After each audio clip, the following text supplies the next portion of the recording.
Bonjour et bienvenue à tous. Bienvenue à Françoise qui est dans le live avec moi. Bienvenue à tous ceux qui regardent la vidéo en replay. Je m'appelle Anya. Je suis la co-créatrice de Nature Humaine. Nature Humaine est un espace interactif sur Internet où nous créons des carnets qui font du bien, des carnets qui vous aident à apporter plus de paix, de sérénité et de douceur dans votre vie. Avec mon mari Jean-Yves, on tient à partager nos apprentissages et nos expériences avec les autres afin d'avoir un impact positif sur le monde. Aujourd'hui, nous sommes les invités de Hub. Hub est une agence qui simplifie la vie de tous ceux qui cherchent à transformer leur vie à travers des accompagnements et des enseignements, comme c'est le cas avec Nature Humaine aujourd'hui. Je propose de donner la parole à Françoise pour qu'elle se présente brièvement. Françoise, à toi. Eh bien, oui, je m'appelle Françoise, je suis retraitée, je suis une ancienne institutrice, donc toujours très intéressée par les liens avec les enfants.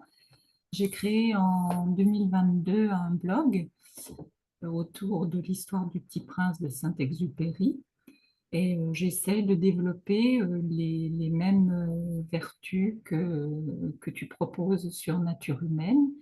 Donc, nous essayons de communiquer un petit peu avec Anya. Et je suis toujours ravie de participer à tes petites réunions qui sont fort intéressantes. D'ailleurs, juste une petite question, Anya. À quand la formule papier pour vos carnets? Alors, c'est pas pour tout de suite parce que je fais maintenant partie de Hub et j'ai dû composer une offre pour Hub qui a pris la forme d'une communauté qui est en création, qui s'appelle épanouissance. Et épanouissance, c'est un mot qui existe réellement et qui désigne le déploiement des pétales d'une fleur. Et donc, notre première création, c'est cette communauté à travers laquelle j'aimerais enseigner à ceux que cela intéresse de déployer tous les aspects de notre être pour rendre la vie plus belle, comme les fleurs rendent notre vie plus belle. Donc, il y a déjà des carnets sur notre site. Il y a des carnets qui sont offerts, qui parlent de certains sujets. Il y a des carnets techniques, par exemple sur les plantes du jardin, sur le jardinage. Et il y a des carnets en création qui prendront une forme très pratique plus tard, qui sont pour l'instant théoriques, mais qui deviendront des carnets avec des exercices, des réflexions, pour qu'il soit plus facile de mettre la théorie en pratique dans la vie de tous les jours et de pouvoir transformer sa vie, parce que la pratique tout seul ne suffit pas et il n'est pas toujours évident de mettre les choses que nous lisons en pratique. Donc les carnets prendront une forme très particulière pour favoriser cela. Mais ils ne seront donc pas prêts avant Noël, comme je t'avais dit, mais la communauté sera prête et euh, pour 2025, ce sera notre premier angle d'approche pour Nature Humaine. Donc voilà. Merci. Euh, Tu en feras partie, tu seras notre invité avec Merci beaucoup. Valérie. Parce qu'effectivement, aujourd'hui, nous parlons de relations et la relation que nous avons tissée tous les deux, elle a démarré sur Internet, Mm. dans le virtuel, et elle s'est prolongée dans le réel. Et c'est pour cette raison que moi, j'aime beaucoup le virtuel quand il est utilisé à des fins positives comme créer des liens, créer des relations. choisir les bons apprentissages et tu nous, notre relation, on est un exemple très concret que ça apporte beaucoup à la vie, de créer des liens, même sur internet, même dans le virtuel, et pas que dans le réel. Le je trouve que le virtuel a cet avantage de rassembler des gens autour des thèmes et de se retrouver facilement avec des gens qui ont des valeurs en commun. Et c'est moins facile, je trouve, dans le réel, parce que il y a moins de gens disponibles dans notre entourage réel que dans notre entourage virtuel. La création de liens est quand même beaucoup facilité par Internet, je trouve. Ça, c'est un très bon point pour Internet. Il a des points négatifs, mais la création de liens autour de certains sujets et de certaines valeurs, je trouve ça très, très bien. C'est enrichissant, je trouve.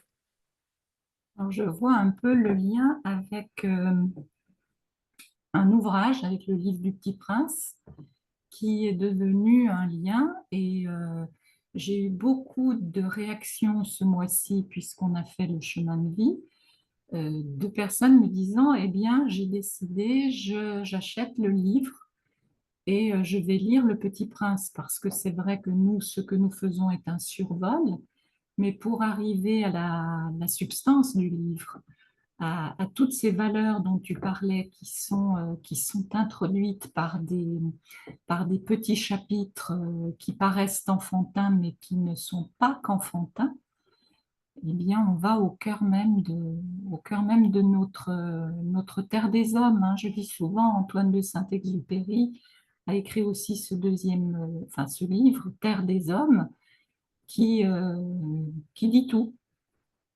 Tous les ingrédients sont là, la recette est là, mais nous n'avons pas encore trouvé le dosage.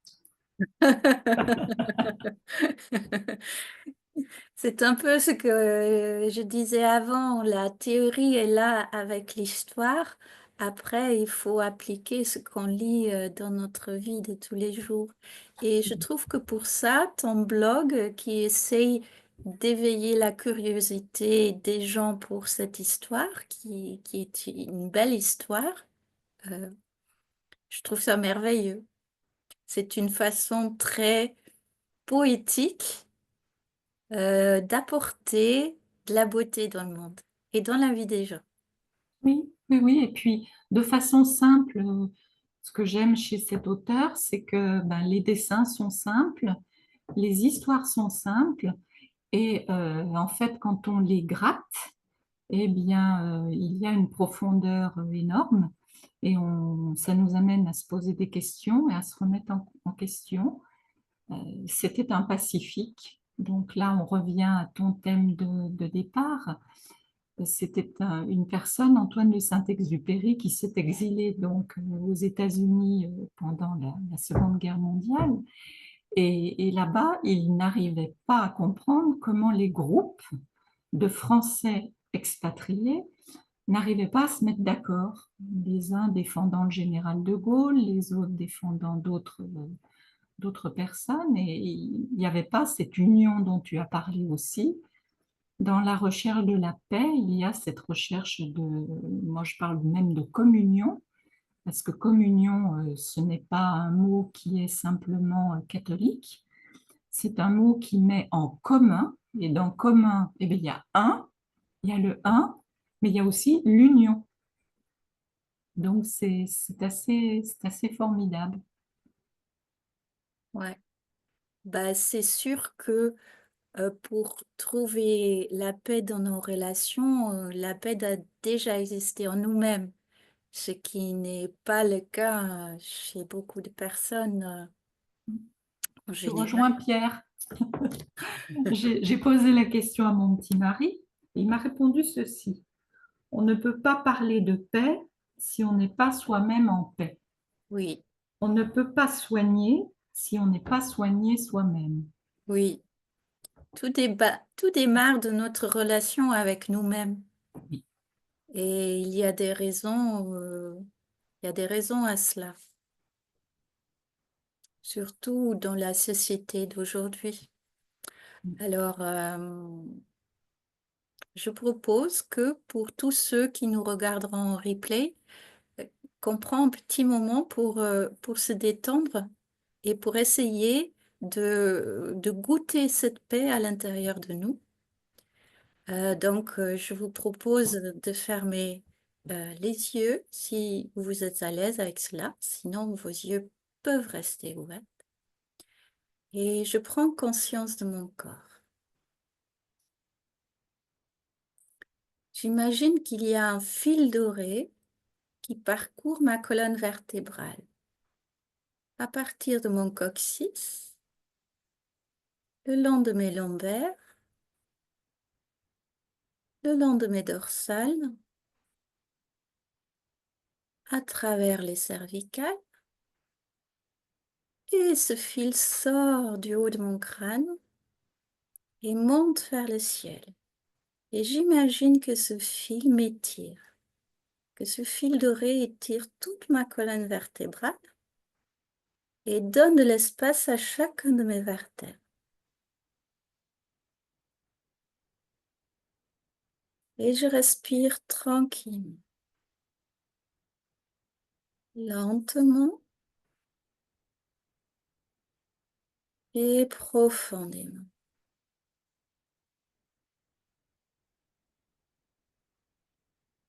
Si ma respiration est rapide,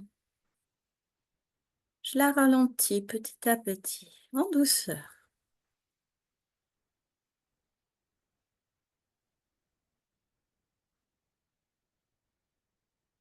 Si ma respiration est superficielle,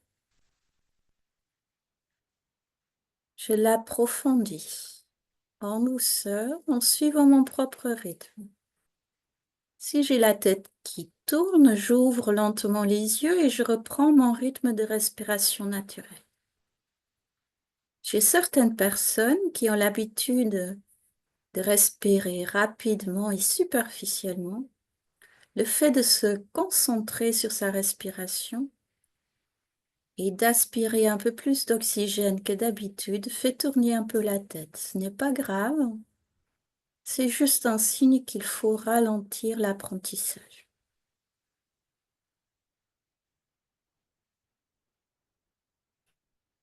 Prends conscience de l'air qui rentre dans mon nez et qui descend dans mes poumons.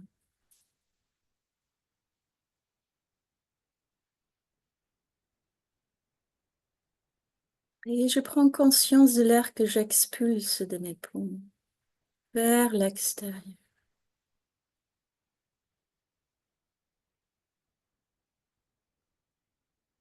Prends conscience de ce qui se met en mouvement dans mon corps.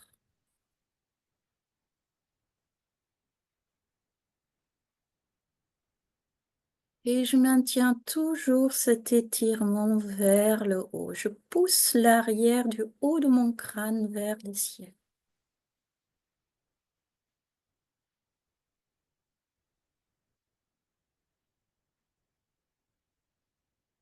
Et je porte mon attention sur mes épaules, sur le haut du dos, sur la nuque. Est-ce que je ressens des tensions ou pas?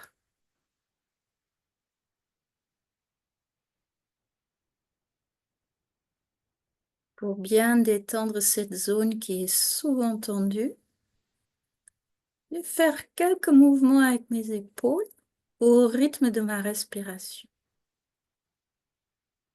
J'inspire, je monte les épaules vers les oreilles. J'expire par la bouche et je laisse tomber les épaules. Une deuxième fois, inspire, je monte les épaules vers les oreilles. Expire. Une dernière fois, inspire, je monte les épaules vers les oreilles. Expire, je laisse tomber les épaules. Au fond, inspire, je remplis mes poumons. Et long expire. Je vais faire des cercles avec mes épaules, d'abord dans un sens et après dans l'autre sens, 3 fois. chacun au rythme de ma respiration. J'inspire, je monte les épaules vers les oreilles. J'expire, demi-cercle vers l'arrière et vers le bas. J'inspire, demi-cercle vers l'avant et vers les oreilles. J'expire vers l'arrière, vers le bas. J'inspire, les épaules vers l'avant, vers les oreilles. Dernière fois. J'expire vers l'arrière, vers le bas. J'inspire vers l'avant, vers les oreilles. Et je détends les épaules. 3 fois dans l'autre sens. J'inspire, je monte les épaules vers les oreilles. J'expire vers l'avant, vers le bas. J'inspire vers l'arrière, vers le haut.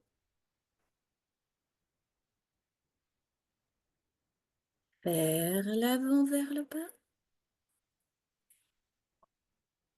Vers l'arrière, vers les oreilles. Une dernière fois. Vers l'avant, vers le bas. Vers l'arrière, vers les oreilles.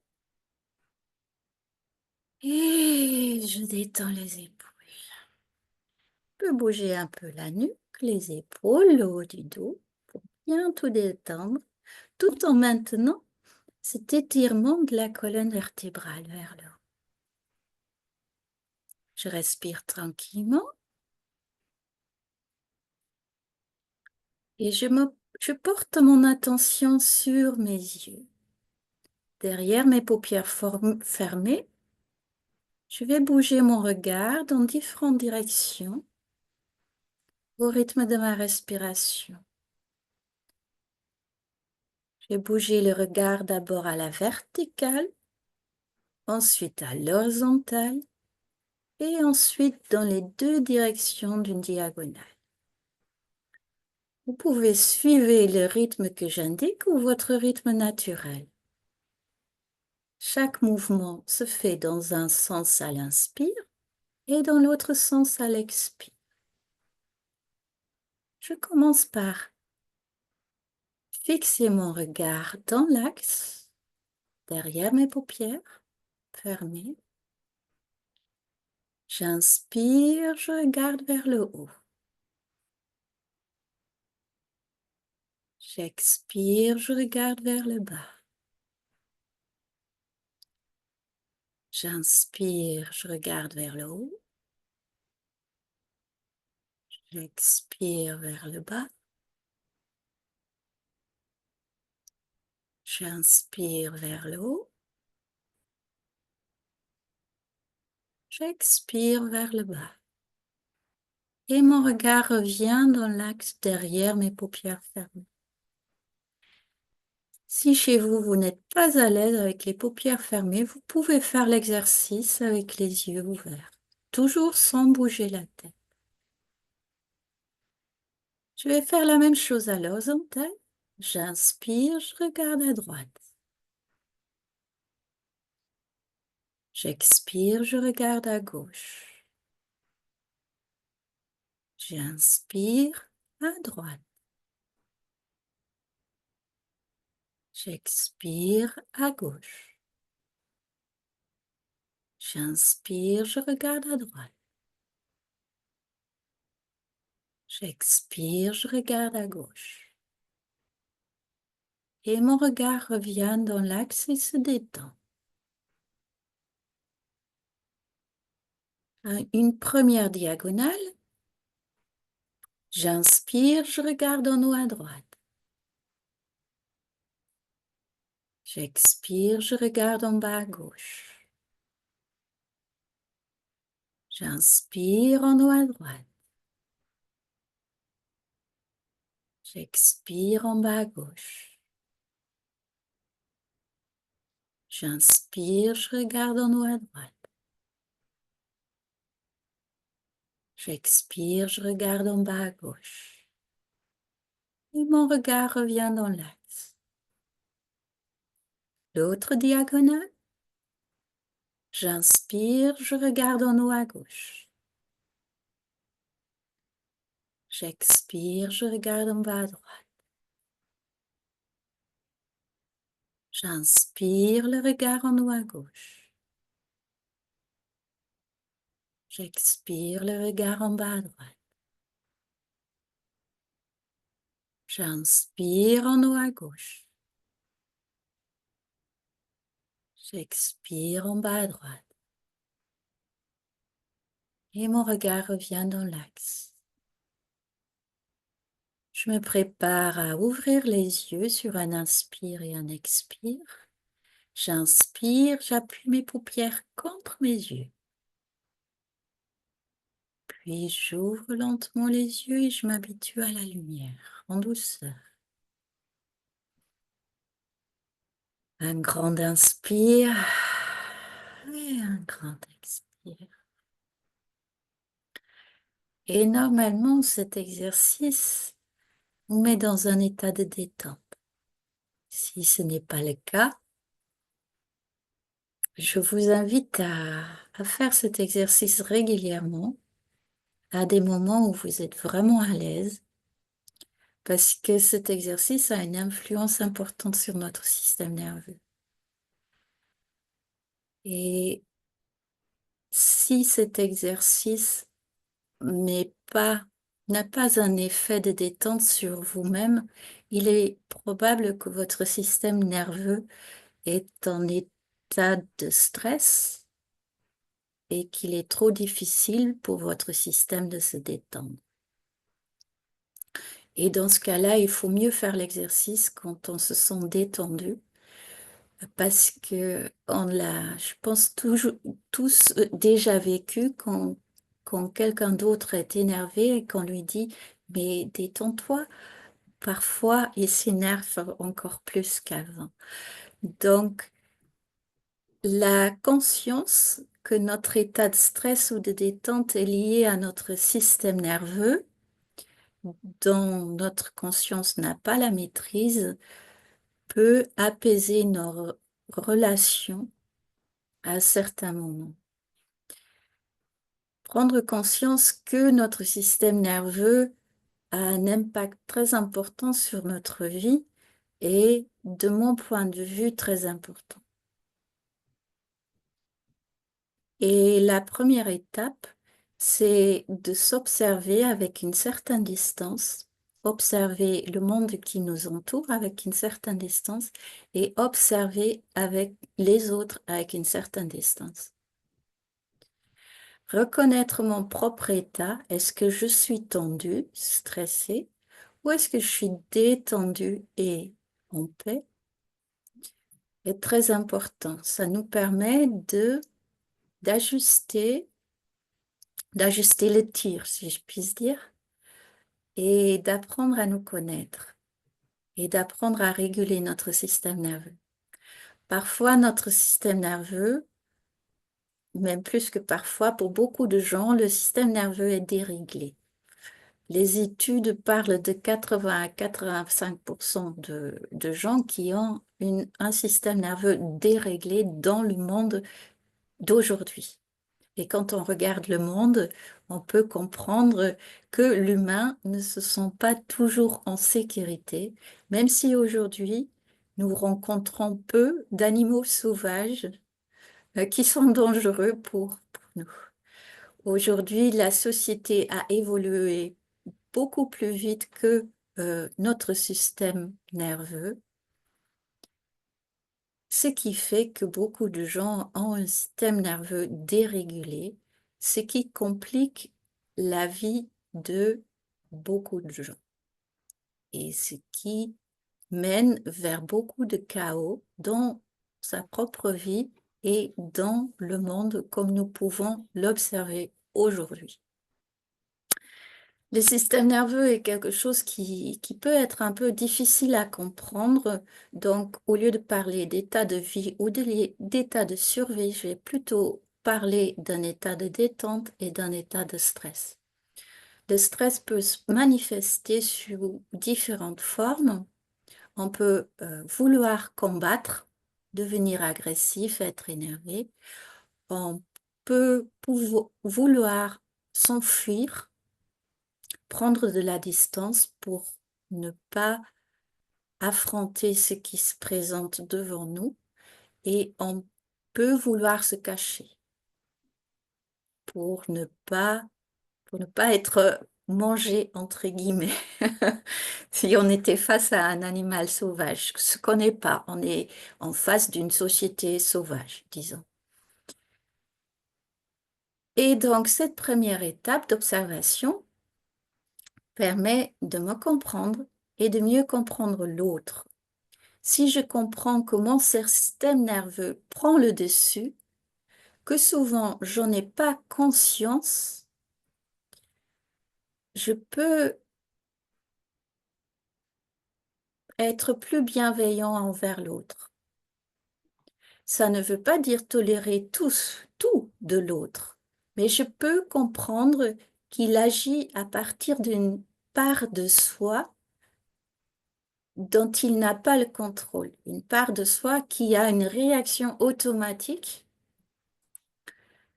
euh, qui est néfaste pour lui-même aussi, non seulement pour la relation, mais aussi pour lui-même. Donc, la première étape dans l'harmonisation de nos relations, c'est s'observer, observer l'autre, observer ce que j'envoie à l'autre, ce que l'autre m'envoie, comment je réagis à ce qu'il m'envoie et comment il réagit à ce que moi je lui envoie. La deuxième étape pour moi, c'est prendre conscience de ma part de responsabilité dans cette relation. Je suis responsable de mon état intérieur, mais je ne suis pas responsable de l'état intérieur de l'autre. Et même si lui n'a pas conscience de son état intérieur, il est quand même responsable du fait qu'il n'a pas conscience de son état. Ça ne relève pas de ma responsabilité. Ce qui est de ma responsabilité, c'est ma réaction à ce qu'il m'envoie dans son état d'être. Et c'est là que parfois, même si moi je suis dans un état de détente, je suis obligée, entre guillemets, de réagir fermement, mais avec bienveillance, sans m'énerver. Je suis parfois obligée de poser mes limites et de protéger mes valeurs. Et si ce non n'a pas d'impact, je suis obligée de prendre soin de moi et de m'éloigner de la situation qui est conflictuelle et qui part euh, dans le chaos, disons.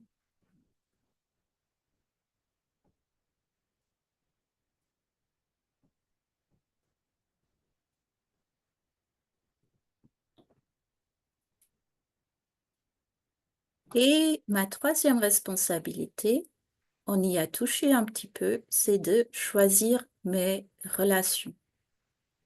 Parfois, je suis obligée de m'éloigner de certaines personnes quand ils sont trop néfastes pour moi. C'est une responsabilité envers moi-même et envers mes propres valeurs. La troisième étape dans nos relations, c'est de poser des actions face à ce que j'ai observé et ce que j'ai accepté en tant que ma responsabilité. Donc, l'action peut être je m'éloigne de cette personne qui part dans le chaos.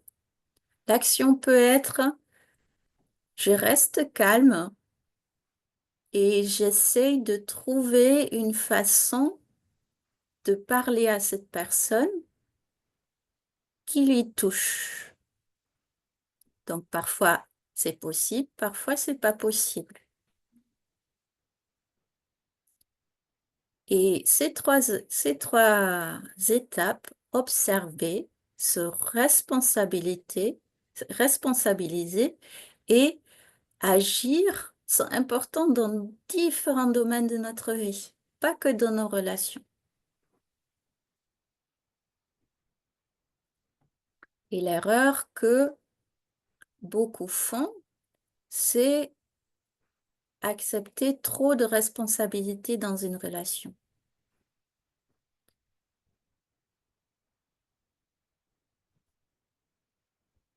Donc, vigilance là-dessus.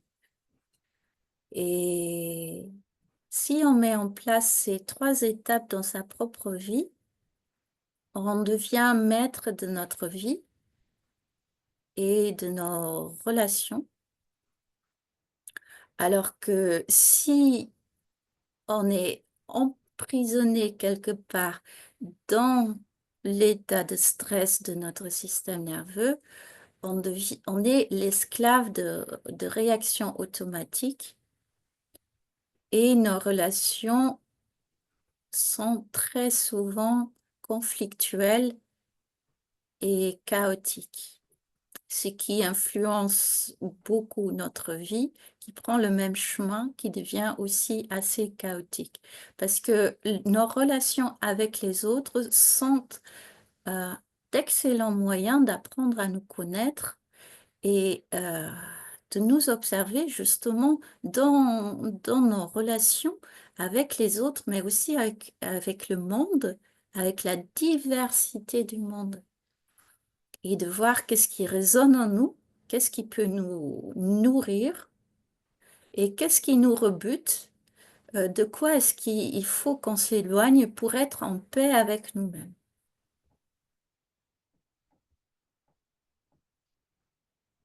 Et cette maîtrise est importante dans les différents domaines de notre vie, pas seulement dans nos relations avec les autres, mais aussi dans notre relation à nous-mêmes. Et c'est là qu'il faut démarrer, c'est dans notre relation avec nous-mêmes. Et oui, une fois qu'on a fait ça, on a fait le plus gros du travail et on est prêt à, à affronter le monde quelque part. Oui, François.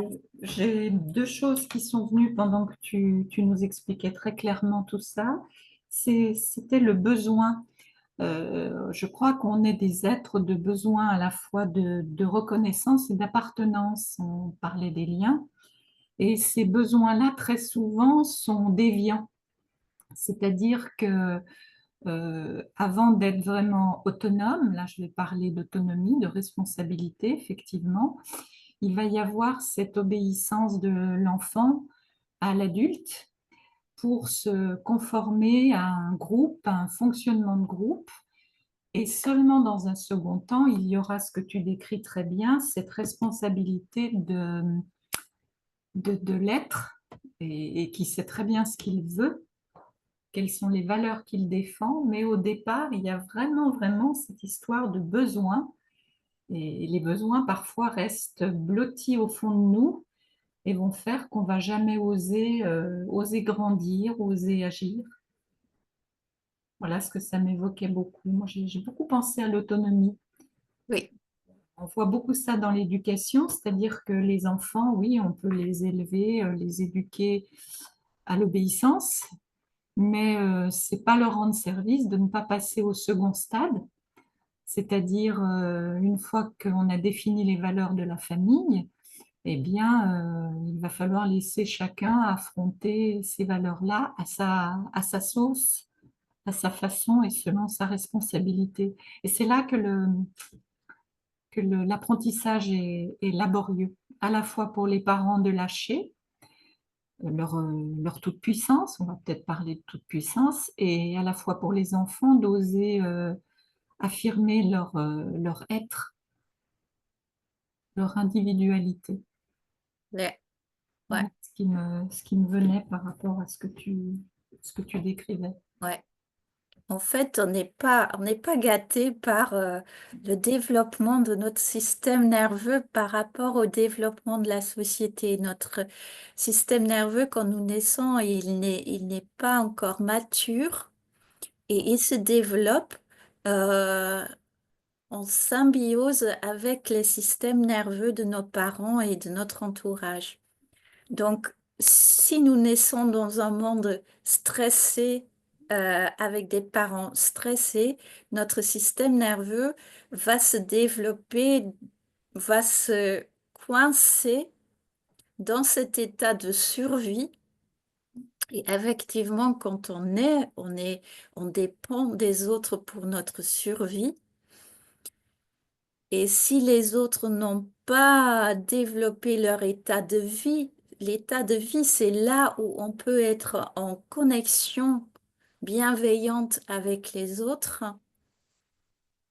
Bah, c'est plus tard, à l'âge adulte, qu'on doit en prendre conscience et développer cet état de vie en régulant un système nerveux qui est depuis très très longtemps dans cet état de survie. Et de mon expérience, c'est quelque chose qui doit devenir une partie intégrante de notre style de vie. Réguler les systèmes nerveux, faire les exercices pour se détendre, s'observer quand est-ce que je bascule du stress dans la détente, parce que on bascule plusieurs fois tout au long de la journée, selon ce qui se passe dans notre entourage. Notre système nerveux, en fait, sa fonction, c'est de nous protéger, de nous garder en vie. Donc, à travers nos cinq sens, il scanne continuellement notre environnement. Et quand il perçoit un signal de danger, il se met en état de survie, il rassemble l'énergie nécessaire soit pour se battre, soit pour s'enfuir, et si on n'a pas assez, pour se cacher. Et donc,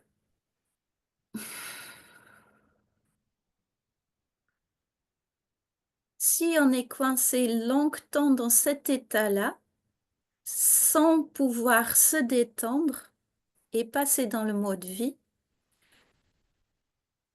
il est très très difficile ça prend beaucoup de temps de réguler ce système nerveux pour qu'il puisse facilement basculer d'état de survie à état de vie, de détente. Et cet état de vie est très important pour plusieurs raisons, non seulement pour créer la connexion avec les autres, mais aussi pour créer une connexion avec notre propre corps. C'est quand notre corps est détendu qu'il peut s'équilibrer, qu'il peut réparer à l'intérieur ce qu'il y a à réparer, qu'il peut digérer ce qu'il y a à digérer, pas seulement au niveau physique, mais aussi au niveau psychique, et qu'il peut se débarrasser, se délester de ce qui ne lui sert plus. Donc, si notre vie est harmonieuse sur ces différents plans,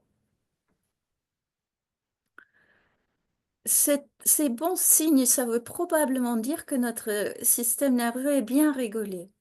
Et qu'on peut à la fois, quand il y a une difficulté qui se présente, agir sainement, pas réagir de façon automatique, mais agir sainement, revenir dans cet état de vie, parce que c'est dans l'état de vie et non dans l'état de stress qu'on peut voir clair dans une situation difficile et trouver des ressources en nous qu'on ne trouve pas quand on est stressé, quand on est paniqué dans... Et ouais, Alors là, quand tu as parlé de régulation, moi, le mot qui est venu immédiatement, c'est les limites. Je me suis rendu compte que j'ignorais mes limites, ou du moins que je les connaissais, mais que je les dépassais sans cesse parce que je me disais que je ne pouvais pas faire autrement. Donc, notamment dans le soin apporté aux proches, j'ai largement dépassé mes limites. Et bien, dans cette régulation, c'est ça aussi, c'est connaître ou peut-être même se donner des limites qui soient vraiment des limites, pas pas essayer de passer outre. Et je pense que s'il y a cette régulation-là, alors oui, il y aura de l'harmonie. Alors que si tu dépasses tes limites, il va y avoir un système de survie que tu as bien décrit. Et puis, il va y avoir ce que j'appelais, moi, le contre-cœur. C'est-à-dire qu'au lieu d'être vraiment dans la bienveillance, je me retrouvais à en vouloir à ceux qui me demandaient des choses qui dépassaient mes limites, alors que j'aurais dû m'en vouloir à moi-même puisque j'avais accepté. Alors, juste observer, pas sans vouloir, juste observer. C'est un signe, comme tu dis, quand on fait quelque chose à contre-cœur, qu'on a dépassé une limite ou qu'on n'a pas respecté une valeur. Et c'est juste observer. Toujours cette bienveillance envers soi-même. Ne pas s'en vouloir, ne pas en vouloir à l'autre. Comprendre que pour chacun, la maîtrise de son propre état est difficile, souvent. Et quand on réalise ça, je trouve que ça apporte un genre de paix. On peut comprendre l'autre parce qu'on peut comprendre son état. Après, on peut essayer d'ouvrir sa conscience. Oui, Parce que quand on s'observe et quand on observe nos relations, ce qu'on fait, c'est pour ça que l'observation est tellement importante, c'est qu'on élargit notre conscience, notre compréhension des choses. Et il existe quelque chose qu'on appelle la co-régulation des systèmes nerveux. Si nous, on maîtrise notre état, euh, l'état de notre système nerveux va avoir une influence positive sur l'état, du système nerveux de l'autre. Et c'est pour ça que je suis assez d'accord quand on dit que tout commence par soi. Et dans le corps, c'est présent, c'est ce proverbe. Tout commence par soi. Si à l'intérieur de moi, je suis en paix, l'énergie que je vais dégager sera paisible et ça aura un impact sur les autres, même s'ils ne s'en rendent pas, euh, qu'ils n'en prennent pas conscience. Ça aura un impact sur leur système nerveux, sur leur corps, sur leur état d'être, même s'ils n'en ont pas conscience. Et donc, nous, on peut apporter déjà cela de façon naturelle, mais on peut aussi s'impliquer dans les relations qui nous sont chères et essayer d'éveiller cette conscience chez l'autre, donner des petits conseils, des petites astuces pour que l'autre voit ce que nous on voit. Et c'est une façon d'avoir un impact positif, c'est deux façons d'avoir un impact positif sur notre entourage. C'est déjà notre propre état d'être et cette intention d'éveiller la conscience des autres aussi. Et petit à petit, nous, on aura une influence sur notre entourage. Ça va changer certaines personnes dans notre entourage. Et ces personnes-là auront du coup une influence positive sur leur entourage et par effet papillon, on aura une influence positive sur le monde. Et c'est cette observation qui mène à la compréhension, qui ouvre la conscience, qui éveille notre envie d'être responsable de notre vie. On prend conscience qu'on a de la responsabilité et on traduit ça en des actions. Et ce mécanisme est utile dans les différents domaines de notre vie, pas seulement dans nos relations. Et pour moi, c'est là qu'on pourra évoluer en tant qu'humanité vers un monde plus harmonieux, au lieu de continuer à descendre dans le chaos. Et on a vraiment beaucoup de pouvoir dans ce sens-là. Et le pouvoir sera le thème du mois prochain chez Up. Donc, on va réaborder le pouvoir, la puissance de l'être humain pour créer une vie harmonieuse pour soi, mais aussi pour créer tous ensemble un monde harmonieux pour tous. Et non seulement pour le règne humain, mais aussi pour tous les autres règnes de la planète. Donc, le mois prochain, on va continuer à approfondir ce sujet-là. Et c'est pour ça que moi, j'ai envie de m'exprimer sur Internet. C'est pour ça qu'avec Jean-Yves, on a créé Nature Humaine.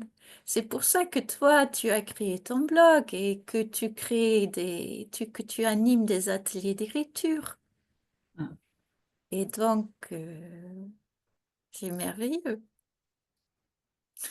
Il y avait deux choses qui sont venues en parallèle de ce que tu disais. C'était dans l'observation, c'était l'observation de nos conditionnements, de ce qui n'est pas à nous à proprement parler, mais de ce qui nous a été un petit peu introduit par l'éducation. Et quand tu parlais des papillons, alors moi j'ai un autre animal familier, c'est l'abeille, parce que l'abeille, elle fait son essaim. Et s'aimer, c'est à la fois écrit tout accroché, et puis on peut l'écrire décroché et s'aimer et semer aussi. Oui. Et donc j'adore ces jeux de mots à partir de l'abeille. Et pour le pouvoir, eh bien, j'aime bien que tu nous proposes cette réflexion parce qu'en fait, c'est un verbe qui est souvent mal compris parce que le pouvoir, on voit l'abus de pouvoir ou le pouvoir sur les autres. Donc là, tu as parlé de puissance, c'est totalement différent. Oui. C'est, c'est pas le même pouvoir dont on parle. Donc oui, ça me paraît très cohérent. La Oui, bah, simplicité, la paix et le pouvoir, je trouve que oui. c'est Yes, pas we can. mal. Oui. Yes, we can. Mais c'est pas moi qui choisis les thèmes de Hub, c'est Mel, la créatrice de Hub, qui D'accord. choisit les thèmes. Et c'est vrai qu'à travers chaque thème, on peut revenir à cette puissance créatrice de l'humain. Et pour moi, c'est ça qui fait la différence. Éveiller pour moi, notre puissance, c'est comme une graine à l'intérieur de nous. Notre conscience, c'est comme une graine à l'intérieur de nous. Notre bienveillance, c'est une graine à l'intérieur de nous. La paix, c'est une graine à l'intérieur de nous. Et tout ça, on peut le réveiller, on peut l'arroser, leur donner du soleil, et ils vont s'épanouir. Et c'est pour ça aussi que... euh, L'épanouissance. L'épanouissance. C'est ça, j'allais le dire. C'est pour ça, moi, je suis ravie que Jean-Yves a trouvé ce mot que je connaissais pas. Et lui, il pensait qu'il inventait un mot avec épanouissement et sens. Et donc, quand j'ai regardé et que j'ai trouvé le sens du mot, le déploiement des pétales d'une fleur, j'ai trouvé ça magnifique. Et Wow. c'est l'être humain, il est comme ça. Il déploie les différents aspects de son être et il crée de la beauté, de l'harmonie comme une fleur. Et comme j'aime beaucoup la nature, bah c'est parfait en fait. Et c'est Jean-Yves aussi qui a trouvé le nom nature humaine. Et ça parle à la fois de la nature qui nous entoure, mais aussi de notre propre nature. Donc ça unit un peu nos deux intérêts, parce que Jean-Yves s'intéresse beaucoup à la psychologie. Moi, je m'intéresse beaucoup à la nature. et du coup, c'est le mariage parfait dans la langue française, dans la richesse de la langue française, de nos 2 intérêts et de nos deux compétences et c'est génial et c'est pour ça, moi, je trouve là, on est à la fin de l'année 2024. Pour nous, ça a été une année charnière où il y a des choses qui se mettent en place, des choses qui deviennent claires, cette puissance qui grandit et ce début de déploiement de nos pétales. Et si 2025 pourrait voir l'émergence de ça pour beaucoup de gens, ce serait génial. On peut Voilà. mettre ce vœu-là, oui, tout à fait. Est-ce que c'est un beau mot de fin pour toi? Ou tu Oui. veux rajouter quelque chose? Non, non, non, je trouve que c'est un magnifique vœu. C'est vrai que c'est un petit peu... Aujourd'hui, c'est le solstice, donc c'est la renaissance, hein. Les journées vont allonger à nouveau, la lumière sera plus longue. Et c'est un très, très beau vœu pour cette année qui vient, parce qu'en fait, l'année, elle ne commence pas vraiment le 1er janvier. Normalement, elle commençait à partir de ce solstice, hein. C'était quelque chose de nature, de naturel. Donc, on peut se dire que oui, effectivement, c'est le vœu qu'on va donner toutes les deux. Et puis, pour chacun de ceux qui nous écouteront et nous regarderons, c'est que cette année nouvelle nous amène beaucoup d'épanouissance. La maîtresse d'école ne le connaissait pas, celui-là. Je le connaissais pas non plus, pourtant ça fait longtemps que je m'intéresse, aux plantes et tout ça et je savais Oui, pas du tout. oui. Et puis C'est en plus, on peut l'écrire de deux façons, hein. On peut l'écrire épanouissance ANCE, comme la puissance, par exemple. Et puis on peut l'écrire épanoui-sens, le sens. oui, c'est ça qu'il avait en tête, Jean-Yves, en fait. Voilà, Et moi, voilà. quand je l'ai entendu, je l'ai écrit ANCE Oui. dans Oui. le mot qui Oui. existe, mais on Oui. pourrait l'écrire, ouais. Et c'était un moment magique. Eh bien, on retrouve la jardinière terrestre et le jardinier de la psychologie. Ouais. Merci en tout cas, Anya, parce que c'est vraiment agréable de passer un moment avec toi et d'apprendre autant de choses. Ce petit exercice-là de respiration et en même temps que les mouvements oculaires est très, très agréable et effectivement très apaisant. Je te relance l'idée des petits carnets parce que bon, moi je suis d'une génération où les gens me demandent beaucoup des écrits parce qu'ils sont très sensibles à ce qui est support papier et très mal à l'aise avec l'informatique. Donc c'est vrai qu'il y a tout un public qui est plus attiré par les livres que par l'Internet, mais le virtuel. Mais en tout cas, bravo pour Nature Humaine et puis vive hop! Bah, début janvier, sur mon planning, il y a le développement des carnets les uns après les autres parce que Super. parce que Jean-Yves, il Oui, fait partie de ceux qui aiment bien le papier, tourner les pages et voilà. Donc, oui. c'est au programme pour 2025. Eh ben, c'est un super programme. Merci beaucoup pour ta présence aujourd'hui et tes échanges. Comme Merci à toujours, ça toi. fait beaucoup de plaisir. Puis, à bientôt. À bientôt. À bientôt à tous. Bonjour à ton homme. Oui, toi aussi. Au revoir à tous Au et au revoir. mois prochain. Au revoir.